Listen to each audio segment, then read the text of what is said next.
Xiaomi আমার জন্য একটা ফোন পাঠিয়েছে। কি ফোন ওইটা জানার আগে চলেন একটু ছক্কা মাইরা নেই।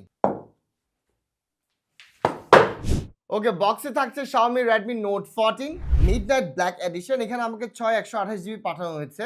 লেটস সি বক্সে আরো কি কি আছে। ওকে, আমরা আনবক্স করলাম। দেখা যাক এখানে কি কি থাকছে। সবার আগে এখানে একটা আমরা TPU কেস পেয়ে যাচ্ছি। ওকে, ব্ল্যাক কালার একটা কেস পাচ্ছি আমরা। অবভিয়াসলি একটা ফোন থাকছে। দেখি তো ফোনের কি অবস্থা। It looks good.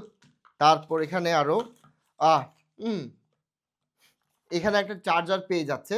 ইয়েস, সাধারণত ফ্ল্যাগশিপ ফোনগুলোতে বা মিড রেঞ্জের ফোনগুলোতে আজকাল চার্জার দেওয়া হয় না, এখানে চার্জার রয়েছে। সো বক্সে আমরা ফোন, কভার এবং চার্জার পেয়ে যাচ্ছি। সো এই ফোন নিয়ে একটা ডিটেল রিভিউ খুব শীঘ্রই আসতে যাচ্ছে, যেখানে আমি আলাপ করব অফিসিয়াল ফোন হিসেবে এই ফোনটা কেমন এবং এই বাজেট অনুযায়ী এই ফোনটা কি আসলে ডেলিভার করছে কিনা। সো টিল দেন, আসসালামু আলাইকুম।